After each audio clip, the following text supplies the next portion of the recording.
Okay, so my name is Angela Peen, and I went back to school as a much older adult after being out of school for 25 years. I had 4 school-aged kids at home, and I was terrified but determined. My husband told me not to worry. I did not have to get straight A's to graduate, just pass all of my classes.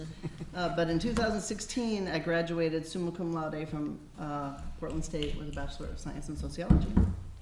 My name is Amanda Zuniga. I also followed a non-traditional path here at PSU. I studied school at the University of Portland for a year. I went to PCC off and on for a few years, and as I was taking courses there, I realized I loved sociology. My personal interests within sociology are mostly related around environmental sociology. Interested in getting folks to understand the tie between sustainability and social justice. Hi, my name's Ann Sires. I graduated in 2015, and in a similar way, I started at PSU in 2006, went for 2 years, took a very long break, and then came back to finish in 2015. And within the field, I was most interested in crime, so kind of the more like criminology and deviance aspects, very unrelated to what I do now, but that's okay. My name is Carly. I use she, her pronouns. I graduated from the sociology department last year in June of 2018. I also majored in women's studies along with sociology, so I did a double major, and that really alludes to my focus in sociology. I was really interested in feminist sociology and still am. Everyone says you should go into engineering and this and that, and tried to, thought, well, should I explore a technical background? But the moment I started taking sociology classes, the conversations that I was having with my peers was exactly what I wanted. I felt at home. Just this coming to this environment where we were asking questions and we were investigating and we were just thinking about our own biases and just going, why is society like this, and what does it mean globally, and how, and it just really made me feel like this was what I needed to know, where I needed to be. So. I started majoring in social work, and I was accepted in the program, and I did 1 term in the School of Social Work. And I was really interested in research at the time. I had this budding interest in research. I was like, okay, I'll make this fit, I'll make this work. And you can definitely do social research in social work, but at the bachelor's level, it was very much about micro interaction and working person to person. And I decided my winter term of my junior year to do sociology. I really wanted to do more macro level, social change rather than kind of person to person. And I really wanted to employ using my research skills that I felt really passionate about. So yeah, that's why I decided to study sociology, and I absolutely feel like it's a necessary vehicle for creating social change. There's so much knowledge that we generate in sociology that is absolutely a necessity in creating policy change.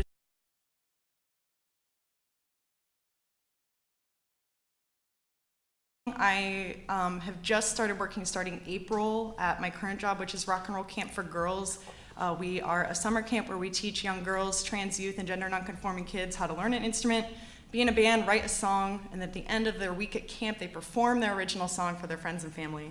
It's super cool. We're very social justice based. We do workshops on cultural appropriation, body image, body positivity, the history of women in rock, really trying to make a space for gender minorities to have space in music and to feel empowered. So that's what I'm doing now. It's still relatively new. I'm the community engagement manager.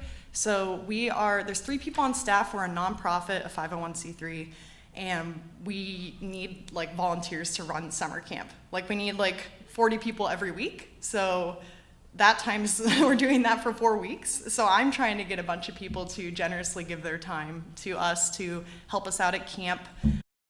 So I work at Metropolitan Family Service, which is a local culturally responsive community organization. And my job title is Data and Continuous Improvement Coordinator.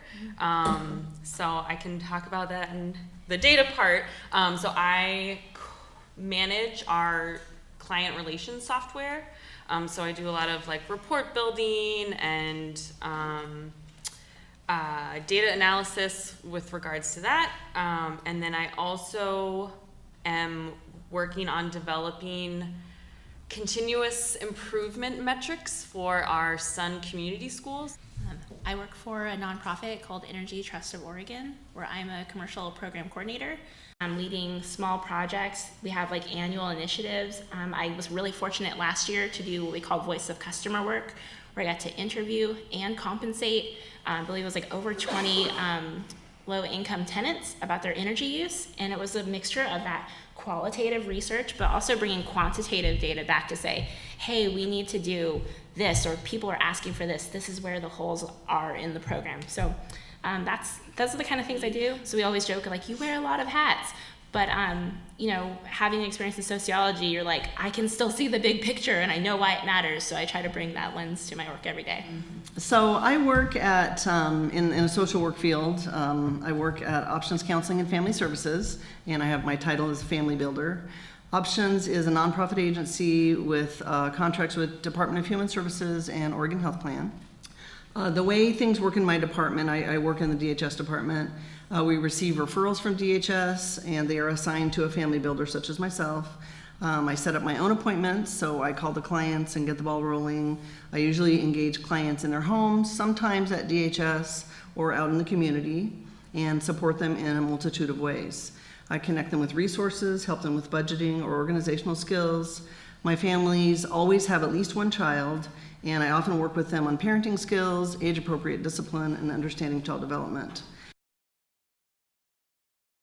Certifications, no. I say qualifications. It was mostly about like having the confidence to tie my experience doing research projects and collaborating with peers, and just taking what I had learned from school and being like, yes, this actually applies to this job. Because you can look at those job postings and think, I don't have that. They want 2 years of experience, and then you realize, well, you've been writing for the whole time you've been in college. You've been using the software. You can do data analysis. You can do these things. And so it was like, you could step back and say, I need to go get certified to do these skills, or you could think, and be like, I'm qualified for this. So that's what it took for me. Do like an informational interview with someone at a place that you're thinking about working or in the field, because then you can get a realistic picture of, do they, is it 8 to 5? Is it 7 to 3? Like, what does the schedule look like? And you can ask people really candidly, like, do you work overtime a lot? And then think about how like your personal commitments outside of work would be affected by that.